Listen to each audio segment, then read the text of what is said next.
Merhabalar efendim. Yeni bir paragraf programıyla yine birlikteyiz. Bu haftaki konuğumuz Altay Ünaltay Bey. Hoş geldiniz efendim. Hoş bulduk. Altay Bey ile biraz daha güncel ağırlıklı bir konuyu tarihsel arka planında konuşarak eğileceğiz. Konumuz enerji konusu. Ama tabii enerji konusuna girerken çok yönlü bir konu olduğu için ve bu programımıza sığdırabilecek miyiz bilmiyoruz. Belki başka programlarımızda tekrar Altay Bey ile bu konuda bir araya gelebiliriz. Küresel iklim meselesi, değişikliği, ısınması meselesi. Bu da enerji meselesinin çok önemli bir öncülü, belki ilk konuşulması gereken bir konu. Bu vesileyle de Altay Bey ile küresel ısınma, enerji piyasası, enerji meselesi piyasası derken satışlardan falan bahsetmeyeceğiz. Daha çok küresel yapıların bu enerjiyi yönlendirme biçiminden, insanları bunun üzerinden etkileme biçiminden, hükümetleri sıkıştırma biçiminden, belki bir dolar meselesi gibi, finans meselesi gibi çok önemli bir şekilde enerjiyi elinde tutan belli kişiler var malumunuz. Onlar üzerinden küresel yapının neden böyle bir anlayış serdettiğini hep beraber masaya yatıracağız inşallah. Evet Altay Bey. Materyallerinizin de hazır olduğunu rejiden öğrendik. Göstereceğimiz resimlerle beraber konuyu çok güzel bir şekilde irdeleyeceğinize inanıyorum. Buyurun, İnşallah. İsterseniz başlayalım. İlk sorumuz şöyle olsun isterseniz. Seyircilerimize de bir hatırlatma olsun. Şimdi malumunuz bir küresel iklim meselesi, ısınma problemi sürekli var. Evet. İşte küresel sıcaklık, küresel iklim değişiklikleri, işte Antarktika'da buzlar eriyor, işte filanlar ölüyor, filanlar kuraklaşıyor, işte çölleşiyoruz falan gibi bir ifade. Bu ifadenin enerjiyle ne denli bir ilişkisi var, onu tabii sizden öğreneceğiz. Ama o haber içerisinde geçen bir şey de var, işte son dönemlerde gelen Paris Anlaşması. Bu çok önceleri bir Kyoto Anlaşması vardı Japonya'da. Bu Kyoto Anlaşması'nın akabinden yıllar sonra bir Paris Anlaşması yapıldı. Bu Paris Anlaşması, gerçi Kyoto'da da Amerika reddetmişti bazı şeyleri. Ama Paris Anlaşması'nda çok daha sert bir şekilde ilk önce kabul eder gibi oldu. Sonra kabul etmedi derken tekrar en sonunda Paris Anlaşması'nı tamamen reddettiğini belirtti Trump. Acaba kendi aralarında da böyle bir rekabet mi var? Neden bu böylesine bir anlaşmayı gerekli kılıyorlar? Bu sadece 3. Dünya ülkelerinin üzerinde baskı oluşturmak için mi? Kendi aralarında da bir rekabet var mı? Bu Paris Anlaşması üzerinden küresel iklime bir girelim. Buyurun. Şimdi şöyle diyeyim ben, ilk söylenmesi gereken iklim ilk defa değişmiyor. İklim milyonlarca yıl boyunca dünyada sürekli değişmiştir. Buz çağları yaşadı bu dünya. Bunu herhangi bir ansiklopediyi açan görür. Çok sıcak şeyler yaşadı, dönemler yaşadı. Öyle ki işte kutup bölgelerinde palmiyelerin yetiştiği söylenir. Bunların şeylerine, kalıntılarına rastlanmış. Dev hayvanlar, dinozorlar veya daha önceki şeylerden, nesillerden hayvanların gezindiği buralarda bu derece sıcak oldu. Yani dolayısıyla iklimin özelliği veya hava durumunun özelliği değişmektir. Sürekli değişir. Hani bizim diyelim ki 20. yüzyıl boyunca nispeten böyle nedir? Değişmez, standart bir hava durumu falan görmemiz herhalde bir müddet sonra insanlarda bu böyle değişmeden gitmesi gerekiyor. İşin normali budur gibi bir şeye sebep oldu, anlayışa sebep oldu. Değil, o da değişecek. Ve ne oldu? İşte 1970'lerden, 80'lerden itibaren yavaş yavaş dünya sıcaklık ortalamalarında bir artış gördük. Bu yaklaşık 2000'lere kadar sürdü. Bir takım araştırmacılar bunu şeye bağladılar. Atmosferde işte insanın eliyle kömür, petrol, doğalgaz gibi enerji veren maddelerin yakılmasıyla karbondioksit birikiyor. Biz bundan dolayı atmosferi ısıtıyoruz. Bundan dolayı da işte bu sıcaklıklar yükseliyor diye. Bu bir müddet adeta kabul edilmiş bir bilim gibi. Yani herkesin üzerine ittifak ettiği, anlaştığı artık nas gibi sabit bir şey olarak görülmekle beraber ve Birleşmiş Milletler de tabii bunu kabul etti. Niye? Çünkü bu dünyadaki küreselcilerin küreselci sermayenin veya küreselci düzeni savunan siyasi şeylerin, elitlerin çok işine geliyordu. Çünkü bunun üzerinden bir kontrol mekanizması kurabileceklerdi. Ben ona şu anda girmek istemiyorum. İnşallah bunun ayrıntılarına daha sonra daha uzun bir vaktimize gireriz. Girmek isterim yani. Fakat netice-i kelam ne oldu? 2000'den aşağı yukarı bugünlere kadar baktığınız zaman 2000'lere kadar ısınmadan sonra bir 1.0 numaralı şekle bir bakarsak, eğer arkadaşlar evet, bir numaralı rejiden rica edelim. 1.0 bir numaralı, evet. Şimdi bakın burada gördüğümüz kabaca 98 diyor. Yani 2000 diyelim biz. 2000'den bugünlere kadar yaklaşık sıcaklık şeyleri, ortalamaları ve bunun en nihayetinde net bir şeyini çıkardığınız zaman ortadaki kalın mavi çizgidir. Bir fark yok. Yani 2000'lere kadar dünya iklimi ısınmış ve ondan sonra sabit kalmış. Halbuki 2000'den sonra muazzam miktarlarda karbondioksit salınımı oldu. Son 17 yıldır aşağı yukarı atmosfere salınmış karbondioksitin %20'si veya 30'u salındı. Yani çok daha muazzam bir ısınma beklenirken burada böyle şey yaptığını, düz gittiğini şeyin görüyoruz ortalama olarak. Bir başka söylenen şey buzullar eriyor. Gene bu dönemde çok söylendi.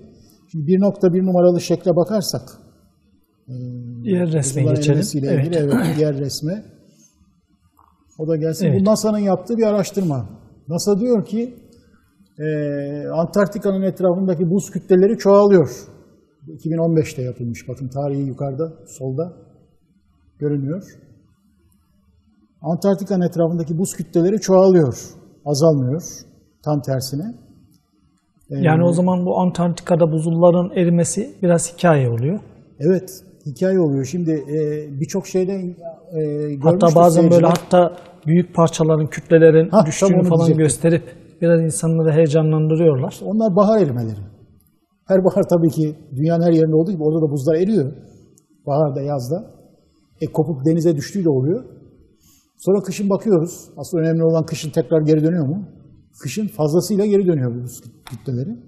Yani bu dağlara baktığımızdaki durum gibi o zaman. Bu dağlara baktığımızda kışın gelinlik giymiş gibidir. Ama baharda baktığımızda ya da yazın hiç kar yoktur. Orada bir sürü erimeler olmuştur. O da dereler, şelaleler şeklinde akmıştır. Tabii gelecek kış tekrar şey yapar. Bu şunu demiyoruz tabii. Dünyanın bazı yerlerinde buzullar gerçekten eridi ama bunun asıl ortalamaya şey yapmak, etki etmek açısından fazlaca bir şey yok, önemi yok. Yani neticede dünyadaki buz kitlelerinin %90'ı Antarktika'dadır. %90'ı. %10'u dünyanın geri kalanına dağılmış vaziyettedir. Ve burada çoğalma görüyoruz. Şimdi özür dilerim, yani şöyle bir şey mi var acaba? Yani dünyada çölleşmenin önüne geçmek ayrı bir şey. Evet. İşte ağaçlandıralım, suları hor kullanmayalım. Tabii. Bunu demek ayrı bir şey. Evet, bunu yaparsak bu bumerang gibi bizi mahveder. Yani toprağın çölleşmesi, suların, ağaçların yok olması tabii ki insanın hayrına alamet değil. Ama bunun bahsedilen olaylarla direkt bir alakası yok sanırım. Direkt bir alakası yok. Şimdi çevreyi korumakla bir takım hurafelerin peşine düşüp yanlış adımlar atmayı bizim birbirinden ayırmamız gerekiyor. Elbette tabii çevremizi koruyacağız. Çevrenin zehirlenmesine, hayvan ve bitki türlerinin azalmasına vesaireye engel olacağız. Yalnız olayın geneline baktığımız zaman şunu görüyoruz. Bu en iyi yüksek teknolojiye kavuşmuş ve enerjiyi çok miktarlarda kullanabilen ülkelerde oluyor. Bunlar çevrelerini daha iyi koruyorlar. Zannedildiği gibi daha çok kirletiyor değiller. Ama bu kadar mükemmel teknolojileri elinde olmayan, işte bilmem ortalama bir hayat seviyesinde, işte 3. dünya ülkeleri denen vesaire, bu ülkelere gittiğinizde bakıyorsunuz çevre felaket halinde.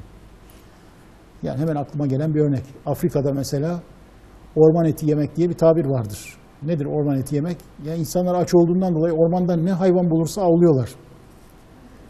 Timsahlar, kuşlar, işte filleri yiyorlar. Gergedanlar, en son gorillerin bir bölgede gorillerin tehlikeye girmiş. Hatta bir araştırmacı bir tane gorilin fotoğrafıyla bir insanın fotoğrafını yan yana koymuş, demiş ki hangisi daha vahşidir? Sonra da şeyi gösteriyor. Tencerenin içinde goril kafası, diyor ki bu bunu yiyor. Siz karar verin artık hangisinin daha vahşi olduğunu. Evet, güzel bir. Yani bu derece yani nedir burada bizim gördüğümüz? Yok ediliyor. Hayvan türleri yok ediliyor. Niye? Çünkü insanlar aç. Şimdi onlara da kabahat bulamazsınız. Yeme kardeşim diyemezsiniz. Ama tarımını belli bir şeye oturtmuş. Bu demektir ki makinalaşmış tarım. Dolayısıyla işte şeyinden, tarlasından yoğun şekilde mahsul kaldırabilen, bunun için modern teknoloji veya yoğun şekilde enerji kullanabilen şeylerde, ülkelerde bakıyorsunuz ormanlaşma artmış aradan geçen süre içinde. Çünkü daha az şeyde alanda tarım yapabildiğinden dolayı orman alanını genişletebiliyor. Buna imkan var. Öbürü tahrip ederken bu yeni ormanlar şey yapabiliyor, dikebiliyor.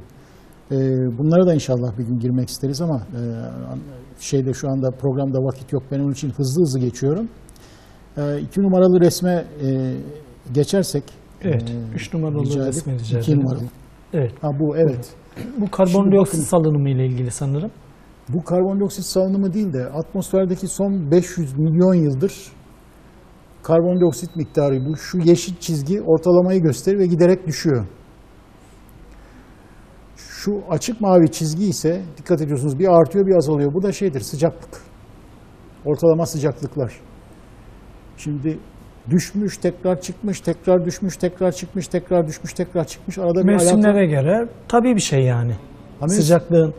Yok, çağlara göre şimdi. Düşüşler şey, mesela bir düşüyor milyonlarca yıl sürüyor. Evet. Burası 570 milyon yıllık bir dilimi gösteriyoruz şu anda. Milyonlarca yıl sürüyor. Bu bir buz çağı.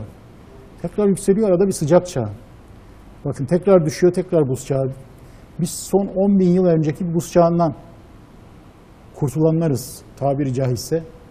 İnsan ve hayvan nesli olarak öyle diyeyim. Tekrar ondan sonra şey yaptı. Nispi yükselişe geçti şeyler, sıcaklıklar. Ve biz bu sayede ancak işte dünya üzerinde tutunabildik, yayılabildik. Yani o buz çağı devam etseydi şu anda insanın hali bu kadar rahat olmazdı belki de.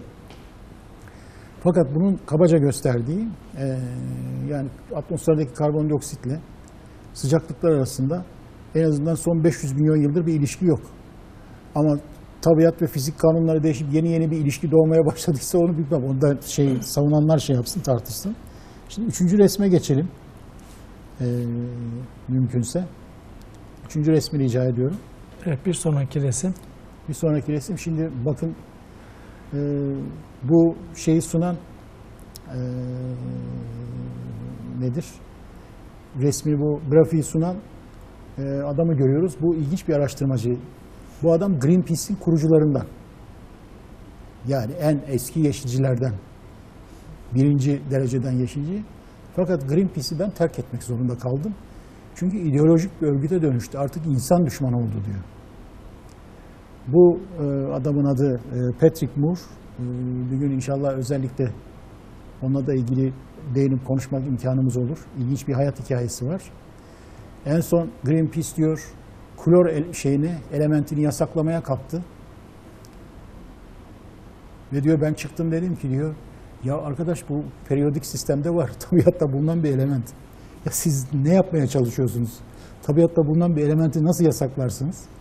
Yani bunu zararlı tarafları olduğu kadar faydalı tarafları da var filan dedik ama anlatamadık diyor. Baktım ki diyor tamamen zihniyet değişmiş şeyde Greenpeace'te. Değişim ama şeyden dolayı değil. Klor elementinin yasaklanmasından dolayı değil de. Greenpeace'te şöyle bir anlayış hakim olmuş. İnsanlar yeryüzünün asalağıdır. Tabiatı mahvediyorlar. Eğer insanlık olmasaydı yeryüzü çok daha iyi olurdu. Bu da diyor ki bu benim diyor ilk kurduğum Greenpeace'teki o insancıl diyor insan sevgisine dayanan anlayışa tamamen aykırı olduğundan ben diyor ayrılmak zorunda kaldım diyor. Evet. Bu arkadaşı da geçelim. 4. resme gelelim. Şimdi eğer küresel ısınma atmosferde biriken karbondioksite dayalı değilse şu son 1980'lerden 2000'li yıllara kadar süren ısınma neden oldu? Şimdi bu konuda tam da o dönemlerde BBC'de hava durumunu sunmuş. Bu adamcağızla karşılaşıyoruz. Bunun adı Piers Corbyn. Bu aynı zamanda iyi bir araştırmacı. Bu kişi hava tahminleri yaptığı zamanlar bahse de girmiş. Yani İngiliz Meteoroloji Dairesi demiş ki biz işte bilmem rüzgarları, bilmem neleri, şunları bunları analiz ettik. Buna göre işte yarın kar yağacak. O da diyor ki hayır, güneş açacak. Ertesi gün güneş açıyor. Gene bahse giriyorlar. 1 ay boyunca, 2 ay boyunca bana. Şimdi yarın diyor bir tanesi yağmur yağacak. O diyor ki güneş açacak. Bunun dediği çıkıyor. Diyor ki devamlı onlar kaybetti ben kazandım. Onlar kaybetti ben kazandım. Niye? Çünkü diyor ben güneşe baktım. Diğer şeylere değil, parametrelere değil. Dünya atmosferindeki olayları güneş ışınları etkiler. Güneş ısıtır, güneş soğutur. Etkiler güneşten gelir. Ve burada da uzun çağlar boyunca sürmüş etkileri yapmakta, analiz etmekte en önemli şey olarak, ajan olarak güneş lekelerini görüyor. 5. resme geçersek, güneş lekeleri resmine, 5. resmi rica edelim. Evet, bir sonraki rejiden fotoğraf alalım. Şimdi bakın bu güneşin Güneşteki bir patlamalar sanırım bu. Evet, patlama resimleri. Bunlara leke deniyor. Fakat leke deyince küçük şeyler filan zannedilmesin diye şu sağ üst köşeye dünyanın bir şeyini koyduk. Kıyaslayabilesiniz diye. Buradan ne kadar devasa yapılar olduğunu yapılabilsin, anlaşılabilsin. Tabii yani dünyayla ölçü dikkat edilirse evet o dünyanın konulması güzel olmuş. Yani dünyayı dünyadan daha büyük. Evet, bazıları dünyadan daha büyük, bazıları daha da büyük. Bunlar şimdi uzaya dev miktarda şeyler salıyorlar. Plazma denen iyonlaşmış ve sıcak gazlar salıyorlar. Güneşten püskürüyor bunlar. Bu güneş püskürmelerini televizyonda filan görmüşsünüzdür. 6. resme geçelim lütfen. Evet, şimdi burada görüyoruz. Daha belirgin. Evet, güneşteki bu şeyler, lekeler püskürmelere neden oluyor. Şu sağ taraftaki mavi örümcek gibi görünen şeyin dünyanın manyetik alanı. Tam göbeğinde de dünya gezegenini görüyorsunuz. Orada küçük bir yuvarlak biçiminde, mavi yuvarlak biçiminde. Şimdi bu manyetik alan bir kalkan görevi görür. Yani oradaki ultraviyole ışınları, güneşten gelen zararlı ışınları koruyor. Aşırı radyasyonu, bir dakika geri dönelim, daha bitmedi o şey. Bir önceki resme değiştirmeyelim lütfen. Evet. Burada biraz izahat vereyim. Bu aşırı şeyden korur. Radyasyondan korur. Fakat şöyle bir etkisi var bu şeylerin. Isı da üretiyorlar aynı zamanda. Şimdi onun mekanizması çok karışık. Ona da girmek istemiyorum. Dünyadaki ısının da artması neden oluyorlar. Yani güneşte lekeler artıp da bu manyetik fırtınalar başladığı zaman yeryüzü de ısınıyor. Bu manyetik fırtınalar azaldığı takdirde yeryüzü soğuyor. Şimdi öbür resme geçebiliriz. 7. resmi rica edeyim demin gelen. Şimdi bakın burada 1600'lü yıllardan itibaren 400 yıllık zaten yukarıda 400 yıllık yani güneşte lekelerin olduğu ilk fark edildiği zannederim şeye de denk düşüyor bu işte bu Galileo ilk defa şeyi güneşe uzaya çevirmiş nedir şey yapmış o teleskopunu yapmış ilk defa çevirmiş. O zamandan beri de Avrupa'da düzenli olarak kaydı kuydu tutulmuş. Güneşteki şeylerin, lekelerin bakılmış. Şimdi 1650 yıllarıyla 1750 yıllar arasında bir düşüş görüyoruz. Güneş lekelerinde. Buna Maunder minimumu diyorlar. Aynı dönemde dünyada da iklimsel olarak küçük buz çağı denen bir devir yaşanır. Ve bu aynı zamanda siyasi sosyal değişikliklere yol açar. Açlıktan ölümler olur dünyanın birçok yerinde. İmparatorluklar yıkılır, yeni şeyler kurulur, devletler kurulur vesaire karışıklıklar doğar. 1750'lerden sonra ısınmaya başlar. Daha sonra dalgalı bir seyir takip ediyor. Bakın 1950'lerden itibaren bir artış var, 2000'lere kadar geliyor. Ve aynı zamanda şey de var.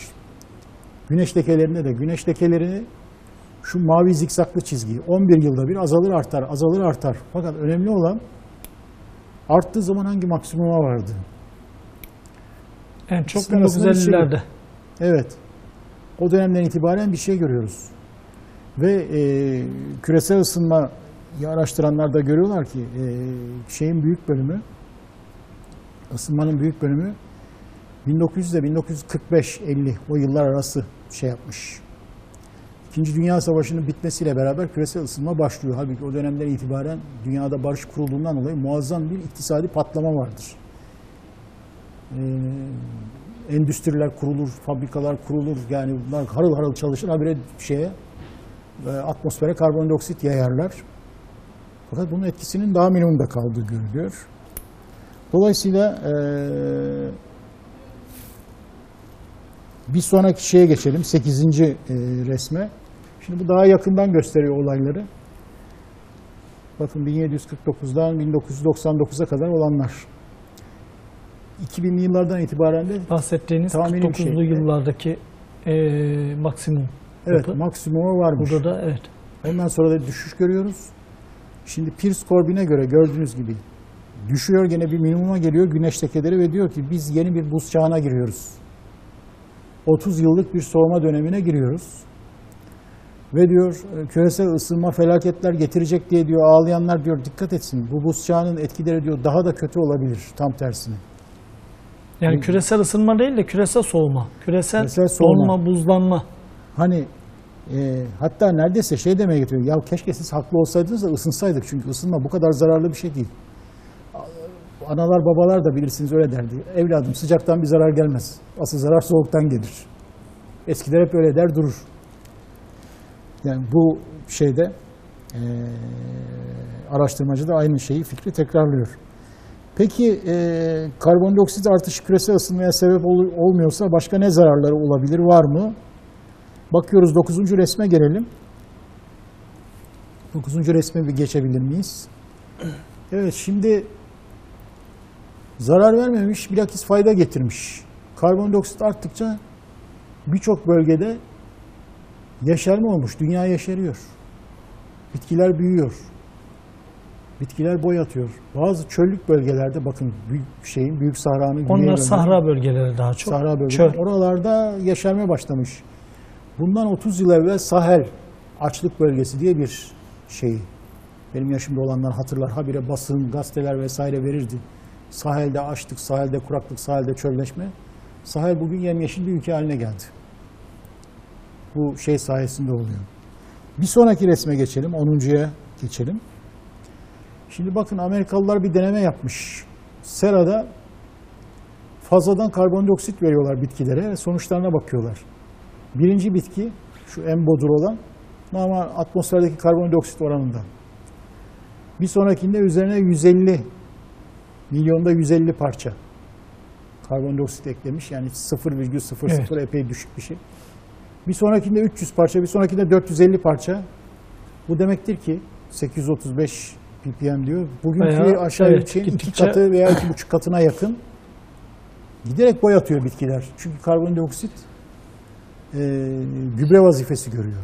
Bu bitkileri coşturuyor. Bu özelliği de burada vurgulayarak ben bu karbondioksit ve küresel ısınma kapatmak istiyorum. Buradan enerji meselesine geçebiliriz müsaadeniz olursa. Evet, yani isterseniz enerji meselesine geçmeyelim. Çünkü vaktimiz ilk yarımız azalmak üzere. Şunu isterseniz söyleyelim. Yavaş yavaş oradan da geçebiliriz. Şimdi bu verileri yani mesela NASA'nın verilerini gördük. Diyelim ki oradan yapalım. Şimdi küreselciler sonuçta NASA'nın verileriyle çatışmış oluyor. Yani bir NASA'nın verisi var. Buzlanmayı, Antarktika'daki aslında buzlanmanın azalmadığını, bilakis arttığını ya da diyelim ki yeşilliğin, ormanların arttığını, bunu düşünürsek o zaman küresel ısınma yok. Peki bu küresel ısınmacılar bu bilgilere sahip değil mi? Ya da bu bilgileri ortaya çıkaranlar aslında küresel ısınmacıların, küreselcilerin bir oyununu mu ortaya çıkartmak istiyor? Yani bu bir proje olduğu anlaşılıyor. Dolayısıyla karşılıklı bir yine onların arasında da olsa, çünkü bu tür bilgiler belki 3. dünya ülkelerinde çok fazla bilinmiyor. Algı operasyonlarıyla onların bilgileri, hatta Hollywood'da işin içine giriyor bu usta, bir sürü biliyorsunuz 2012, Yarından Sonra gibi filmler yapıldı. O filmlerle insanlara bir algı operasyonu da oluşturuluyor.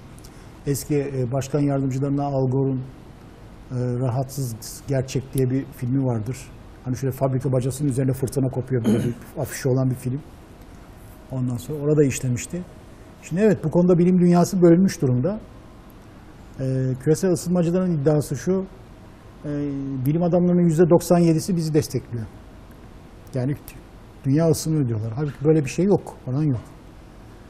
Amerika'da neredeyse 30 bine yakın bilim adamı ortak imzayla bundan evvelki başkana, Obama'ya, şimdi de Trump'a bir mektup göndererek bu küresel ısınma faslının ve bunun işte dünya ekonomileri üzerine getirdiği yükün bir oyun olduğunu, buradan bir takım çevrelerin çıkarları olduğunu, bunun bilimsel bir şeyinin olmadığını, buradan çekilmesi gerektiğini söylediler. Yani Trump Türkiye'den bakıldığı zaman kara cahil bir adam gibi de görünüyor biraz. Evet. Yani demek ki bunun altında o zaman isterseniz Yani burada cehaletinden yapmadı bunu. İkinci yarıda geleceğimiz o enerji meselesinin. Yani biz buraya bunları niye anlatmış olduk? Seyircilerimizi burada hatırlatalım. Bir enerji tartışması. Dolayısıyla bir piyasayı ele geçirme biçimi var. Kaynaklarını. Bunların bu aslında öncülüğüydü. Buradan yapmış olalım. Ben şöyle söyleyeyim kapatmadan hemen bir cümleyle. Yani biz kendi petrolümüz, kendi kömürümüz, kendi doğalgazımızı ki ben var olduğuna inanıyorum. Bu şeyden efsanelerin etrafımıza yaptığı, giydirdiği bu deli gömleğinden kurtulmadan yakamayız rahat rahat. Evet. Dolayısıyla enerji üretemeyiz. Sıkıştırırlar bizi her yerden. Bunun için anlattık bunu. Bunun için tekrar ikinci yarıda buluşalım inşallah. Evet sevgili seyirciler, şimdi Altay Bey ile yapmış olduğumuz programa kısa bir ara veriyoruz. Kısa bir aradan sonra enerji meselesine tekrar döneceğiz. Evet efendim, tekrar merhabalar. Kaldığımız yerden devam ediyoruz. Paragraf programında Altay Ünaltay Bey konuğumuz. Enerji konusunu konuşuyoruz. Tabii ilk yarıda, ilk bölümümüzde küresel iklim değişikliği üzerinden konuşmaya başladık. Bu tabii çevreye duyarlılık ayrı bir şey dedik. Ama çevreye duyarlılık yani ağaçların kesilmemesi, ormanların çoğaltılması ayrı bir şey. Fakat insanların bunun üzerinden bir algı operasyonları oluşturarak iklimlerin değiştiğini ifade ederek kendilerine yeni alanlar açmak istemesi başka bir şey dedik. Bu yeni alanlar açma noktasını da enerji konusuna bağlamak istedik. Evet, Altay Bey ile kaldığımız yerden devam edelim. Bu iklim şartları üzerinden değerlendirdiğimizde bu kadar ifadelerin söylenilmesinin sebebi gerçekten insanlığa karşı aman işte ağaçları koruyalım, çevreye karşı duyarlı olalım değil de bunun altında başka bir operasyonun olduğunu gözlemleyebiliyoruz. Siz de bu hususta zaten çalışmalar olan bir kişisiniz. Bu isterseniz altta yatan gerçekleri konuşalım, yani enerji meselesini. Buyurun. Yani özetle ben şöyle diyeyim, amaçlanan kalkındırmamak. Üçüncü dünya ülkelerini kalkındırmamak, sanayileştirmemek. Aman işte sanayileşirseniz, kalkınırsanız çok fazla karbondioksit salarsınız atmosfere, bütün dünya açısından şey olur, felaketli olur. Ne yapalım o zaman? Biz oturalım, işte bize neyi münasip görürlerse onu yiyelim, içelim.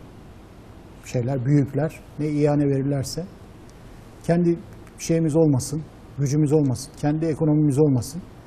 Böyle yarı aç, yarı tok bir şey sürelim, hayat sürelim, buna razı olalım.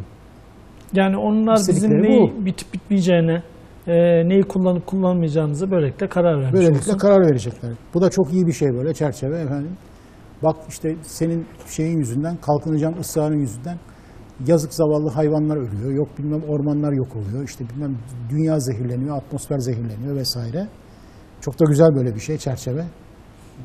Eğer işin arka planını iyi araştırmadıysanız bir şey de diyemiyorsunuz.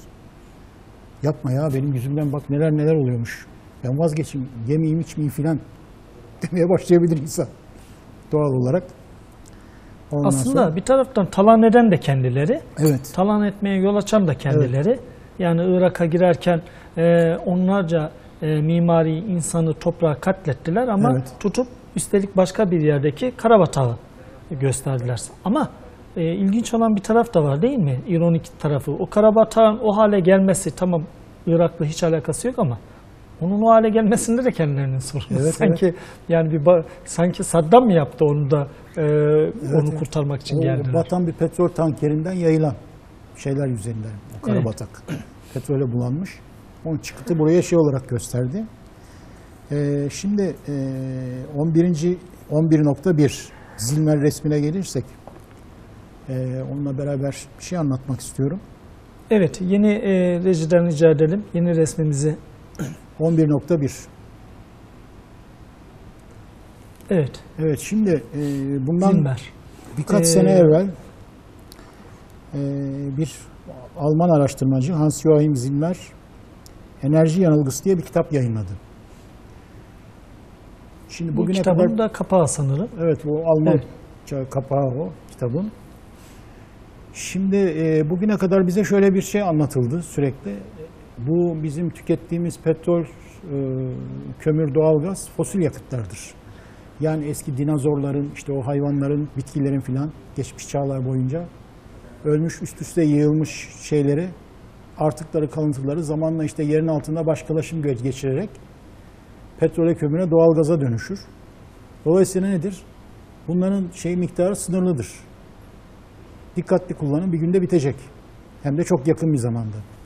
Şimdi ekonomiyi bilenler iyi bilir. Kıtlık ekonomisi diye bir tabir vardır. Yani bir şeyin kıt olduğunu söylerseniz fiyatı yükselmeye başlar. Ama yarın öbür gün işte sular kesilecekmiş, marketlerde de sular kalmıyormuş. Yani dedim, herkes şeylere hücum eder. Tabii. Su stoklamaya kalkar. Bunu 4-5 gün sürdürürseniz hiçbir yerde su kalmaz derken bir takım şeyler çıkar adamlar. Size mesela diyelim ki normal fiyatının 2 katından 3 katından su satmaya kalkarlar ve siz bunu alırsınız. Bir müddet sonra fark edersiniz öyle bir şey yokmuş. Ama iş işten geçmiştir. Şimdi son 30 senedir diyebilirim veya 40 senedir dünya üzerinde sürdürülen en azından petrol siyaseti bu oldu. Petrolün kıt bir ürün olduğunu söyleyerek sürekli pahalıya satma. Özellikle 72'de bir petrol ambargosu oluyor. 72 yanılmıyorsam. Arap ülkeleri İsrail Savaşı'ndan sonra Batı ülkelerine petrol ambargosu uyguladılar. Fakat ambargonun etkileri onların beklediklerinden çok daha öteye geçti. Acayip bir kıtlık ortamı böyle. Benzin istasyonlarının önünde kuyruklar oluştu. Ondan sonra insanlar için bir bidon benzin için birbiriyle kavga etmeye başladılar.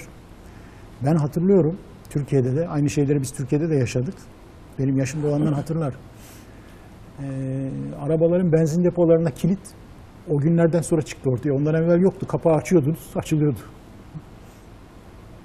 O şeyden sonra, kıtlık döneminden sonra ki işte karneyle marneyle bir aralar akaryakıt falan dağıtılır oldu. Modası çıktı. Kilitli benzin depoları. Ondan sonra işte herkes kilitlemeye başladı. Şimdi bilmez kimse onun nereden çıktığını. Yoksa hemen atıyorlardı bir tane hortum. Çekiyorlardı, benzininizi alıp götürüyorlardı. Sadece Türkiye'de değil tabii, birçok yerde. Şimdi bu adam kendinden önceki birçok araştırmacıya, bu arada petrol sanayinin önde gelen şeyleri de var bunların arasında dünyada. Araştırmacıları da var. Artı özellikle de Rus araştırmacılara dayanarak, Rusya'da da biliyorsunuz bir petrol sanayi var. Dolayısıyla petrol bir bilimdir, okutuluyor. Bunlara dayanarak diyor ki hayır, bu yakıtlar fosil yakıtlar değildir. Bunlar yeryüzünün derinliklerinde bir yerden kaynayarak gelir. Şu anda ne şekilde oluştuklarını, nasıl geldiklerini bilmiyoruz. Ve yapar, yukarıya doğru çıkarken böyle küre biçimde veya kubbe biçimde kaya yapıları altında hapsolur. Hapsolunca onu yukarıdan birisi deldi mi rahatlıkla o çekebilir. Ama çekip bitirmesiyle de iş bir şey yapmaz, bitmez. Mesela kendi haline bırakılmış, tükenmiş, kurumuş kuyular var. Birkaç sene sonra tekrar yaptıklarında, vanalarını açtıklarında tekrar petrol geldiğini görmüşler. Dolmuş aradan geçen sürede. Bu nasıl oluyor? Diyor ki işte böyle dipten kaynadığından oluyor. Ve bu sadece dünyada yaşanan bir şey değildir. Bu petrol, doğalgaz vesaire maddelere kimyada hidrokarbonlar deniyor. Üst başlık budur. Hidrokarbonlar Güneş sisteminde birçok gezegende ki bunların çoğunda hayat yoktur. Hayat olduğuna dair bir emare yok. Muazzam miktarlarda var. Birçok gezegende, bu Güneş'e daha uzak olan gezegenlere yapılan araştırmalarda görülmüş. Mesela metandan okyanuslar, denizler var. Metandan nehirler akıyor. Metan doğalgazın temel şeyi, maddesi. Burada ne dinozor yaşadı ne bir şey yaşadı. Nereden bu kadar çok şey oluştu yani? Oluşmadığına göre demek ki ta eskiden beridir kainatın yapısında olan maddeler bunlar bir şekilde. Dolayısıyla işte oralarda olup da dünyada da olmayacak değil. Dünyada da var. Dünyada da böyle yerin derinliklerinden kaynayıp yavaş yavaş geliyor ve en çok nerelerden kaynıyor? 11. resme geçersek fay hatlarına. Tabii. İkinci resme geçelim. Evet. Şimdi bakın bunlar Orta Doğu'daki fay hatları. Zimmer'in tezine göre fay hatları şeydeki dünya kabuğundaki çatlaklar olduğundan dolayı burada derinlerdeki bazı maddelerin çıkışı kolaylaşır. Fay hatları dolaylarıyla. Doğru mu? Bunu bir test edelim. Hemen kendimiz bir küçük test yapalım. 12. resmi görebilir miyiz? Fay hatlarını gördünüz. Şu siyah çizgilerin hepsi fay hatları, kırıklar dünya şeyindeki. 12. resme geçebilir miyiz? Ama oraya geçmeden önce özür dilerim bir geriye alalım. Yani konuyu zaten şey yapabiliriz de. Çok ilginç değil mi? Türkiye'nin büyük bir bölümü aynı hat üzerinde. Oraya geleceğim zaten. Evet oraya mı Onu hemen geleceksiniz? bildiniz. Yani seyircilerimize de dikkat çektirelim. Yani müthiş bir yoğun hem de yoğun bir şekilde yani aynı yoğunluk. Böyle az bir yoğunluk değil. Ama evet siz madem oraya gelecekmişsiniz buyurun. Bir sonraki 11. resim. Bir sonraki bakın şimdi. Bunlar Orta Doğu'daki petrol ve gaz kaynakları. Bir önceki resme dönebilir miyiz? Şimdi çok seri olarak gelip gideceğiz iki resim arasında. Mümkünse. Ben şöyle gösterebilir miyim? Buyurun. Bir önceki resme dönelim. Çok seri gidip geleceğiz yalnız. Hemen olsun. Bakın şimdi. Şu bölgelerde şey var. Mısır'da, uzakta. Dönelim öbür resme. Aynı bölge görüyor musunuz? Buradan bir fay hattı geçiyor. Şurada Kıbrıs. Bakın şu Türkiye. Dikkatinizi çekerim. Kıbrıs'ın şurasında bir fay hattı var. Bugün ne tartışılıyor? Evet şu an Kıbrıs bölgesinde sürekli aramalar. Petrol aramaları tartışılıyor. Şu bölgede İsrail, Amerika vesaire birçok bölgeler, Güney Kıbrıs'ın şeyleri. Buralarda dünyanın sondajı yapılıyor. Bakın bir de şurası var. Sadece sondaj değil, yanlış hatırlamıyorsam İsrail ile Türkiye'nin anlaşmış olduğu yeni yol hattı Kıbrıs üzerinden geçiyor. Olabilir. Yani buralarda petrol sondajı yapılıyor en azından. Ben o açıdan şey yapıyorum. Tekrar dönelim öbür resme. Lütfen. Bakın şimdi.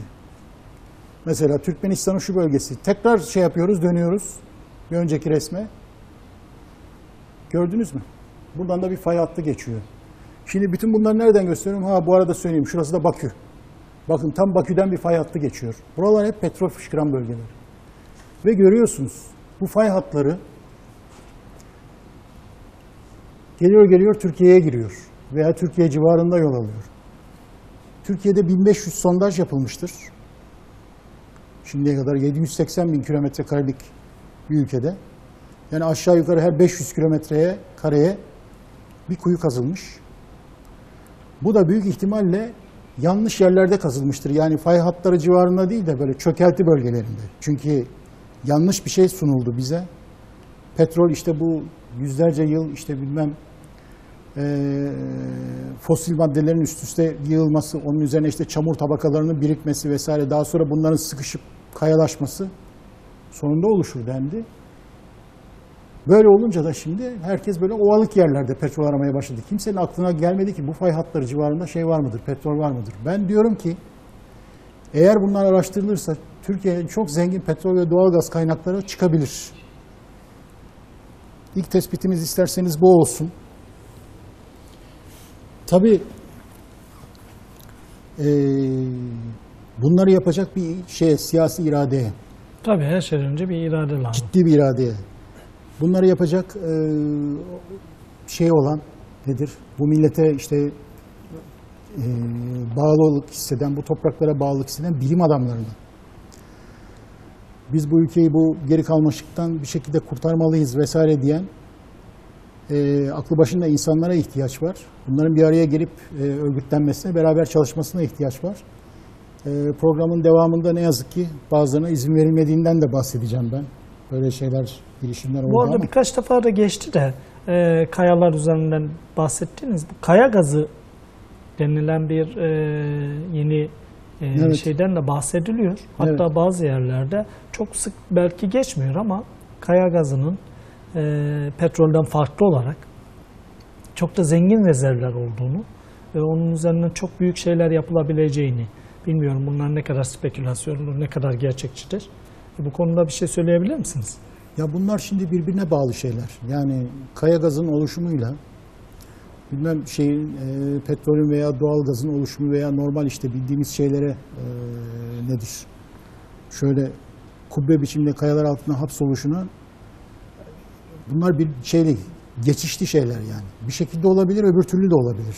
Evet. Ama nedir? Bunların temelinde hemen hemen araştırmacıların dediğine göre benzer mekanizmalar var.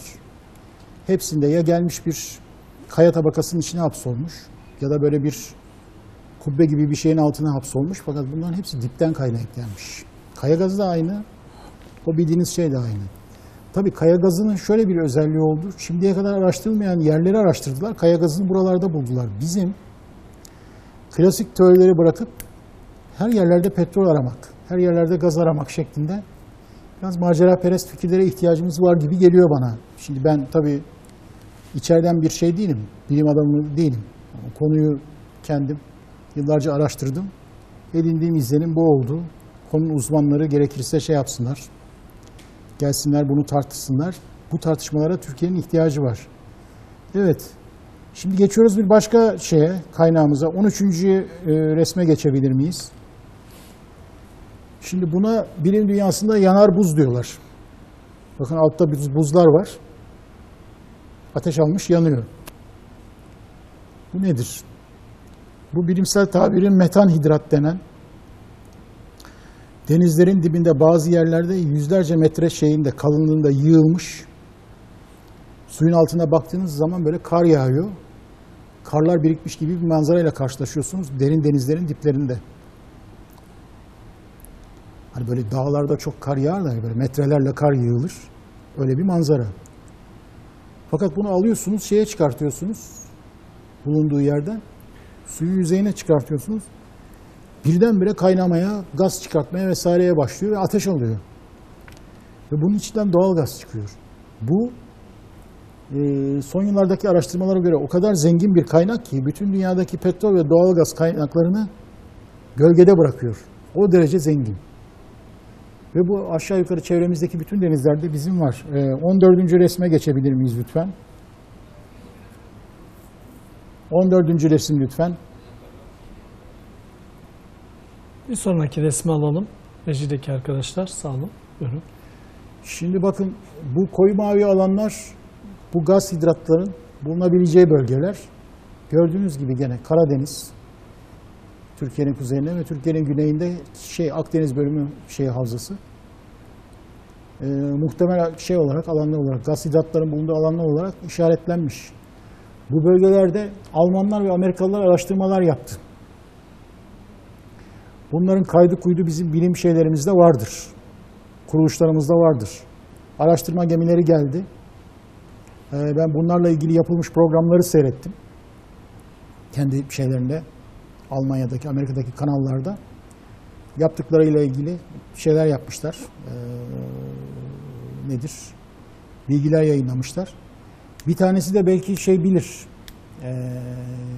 Biraz böyle magazin konulara diyelim. Kulak kabartanlar bilir. İşte birileri Nuh'un gemisini aramaya gelmişlerdi burada. Hatırlıyor musunuz? Bir Amerikan gemisi. Evet. İşte Nuh tufanının Karadeniz'de kopmuş olabileceği tezi üzerine araştırma yaptığını söyledi. Duymuşsunuzdur bunu. Adamlar aslında bu gaz hidratları arıyorlardı. Ve çok zengin gaz hidratı yataklarıyla karşılaştılar. Tahminim o. Bu konuda kesin rakamlar söylenmiyor. Çünkü Karadeniz milyonlarca yıldır değişik türden bir şey olan, coğrafyası olan, yapısı olan bir deniz. Bu konulara da eğer yaparsak, eğilirsek bakın şurada bir takım rakamlar var. Dünyada şu kadar doğalgaz varmış. Bu kadar petrol varmış, şu kadar da kömür varmış. En zengini kömür. Şu da gaz hidrat. Kıyaslamak için vermişler. Peki onun o kadar çok olması yani niteliksel olarak niceliksel olarak çok olabilir de nitelik olarak onun verdiği enerjiye eşdeğer midir? Doğalgaz işte bugün kombileri yakıyoruz. Evet. Ocakları yakıyoruz. Çıkan o madde yani o neyse onun enerji değeri neyse aynısını veriyor bize. Evet. Fakat bunlar araştırılmıyor tabii. Bunlar hakkında ciddi bir araştırma yok. Bizim bilim adamlarımız başka şeylerle uğraşıyor. Üniversitelerde sağ olsunlar. Evet. Bir başka Türkiye için önemli şeye geçmek istiyorum ben. Vaktin el verdiği kadar ve hızlı gidiyorum. 15. Burada ne görüyoruz? İlk Çöp. bakışta bir şey çöp yığınları. Çöp deyince bilinir efendim. Çöp patlamaları Türkiye'de. Çöp patlamaları evet. Evet, hemen biraz daha yaşı orta düzeyde olanlar, düzeyde olanlar üstünde çöp olanlar patlamalarını bilirler. hatırlar, evet. Ümraniye'de çöp patlamaları meşhurdu. Şimdi bizim için Burada da bu metan gazı herhalde daha çok. Çöpler içinde bulunan gazın metan olduğunu. metan gazı kısmi bir şeydir, dönüşümüdür çöpün. Ben daha köklü bir çözümden bahsedeceğim. 16. resme geçebilir miyiz? Evet, süremiz de oldukça azaldı Altay Bey. Şimdi bu Viyana'da bir çöp santrali. Böyle göze de hoş görünsün diye süslemişler, püslemişler. Çöpleri yakarak aşağı yukarı 3 kilo çöp, 1 kilo kömür kadar şey veriyor yandığı zaman, enerji veriyor. Enerji veriyor, evet.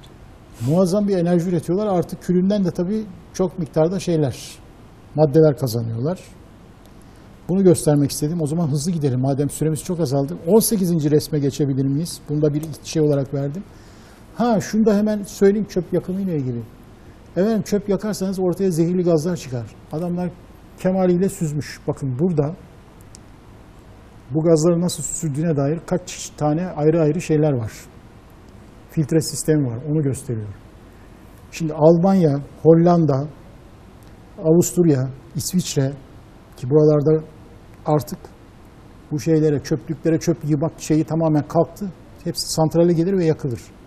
Ve İskandinav ülkeleri bunlar temizliğin, titizliğin, çevre korumasının standardını koyan ülkeler. Tabii. Bunlar bu şekilde bunu yakıyorlar. Hem çevre korunuyor hem de gaz elde ediliyor. Evet.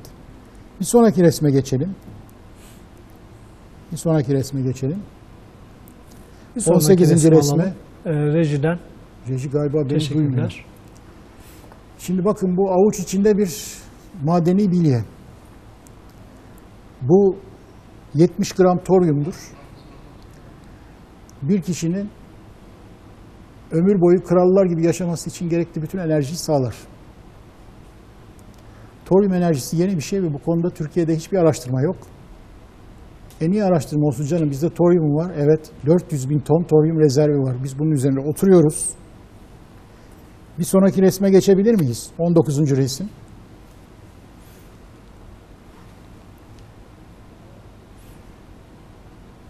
Şimdi bu bakın belli başlı toryum şeylerini araştırma nedeniyle açılmış gösteriyor. Maviler toryumdur. Kırmızılar uranyumdur.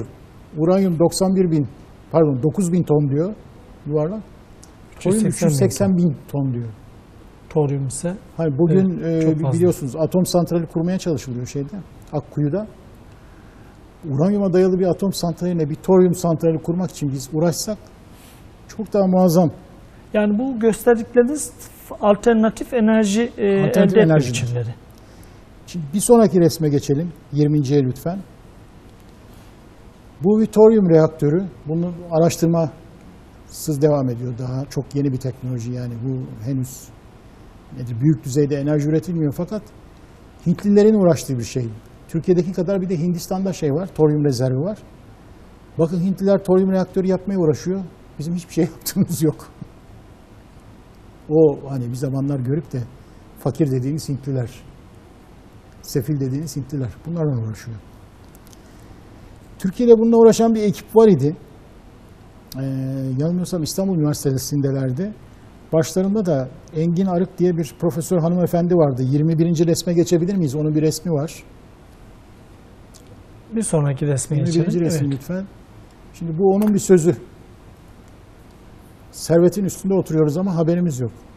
Bu kadıncağız ve bütün ekibi Isparta'ya inen bir uçakta düştüler ve öldüler, yok oldu. Türkiye'nin toryumuna ulaşan tek şeyi, bilim adamı ekibi yok edildi. Ben bu kazanın kaza olduğuna inanmıyorum, tesadüf olduğuna inanmıyorum. Zaten kazayla ilgili dönüp de şeyi açanlar, Isparta'ya düşen uçakla ilgili haberleri açanlar. Evet, isterseniz şeyi toparlayalım. Yani son dakikalarımız. Bu anlatımlarımızın sebebi ne? Bunun üzerinde isterseniz durarak son şeyimizi noktalayalım. Buyurun. Şimdi bu anlatımlarımızın sebebi şu.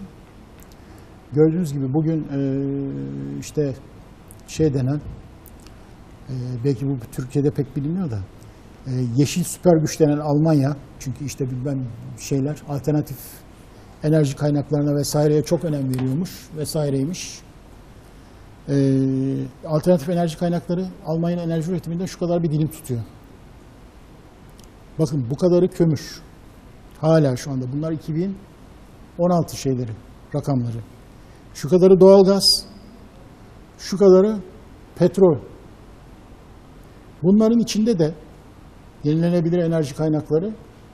Yenilenebilir, evet. Şu hidroelektrik güç, şu şey, rüzgar şeyleri, santralleri, şu sarı dilim güneş enerjisi.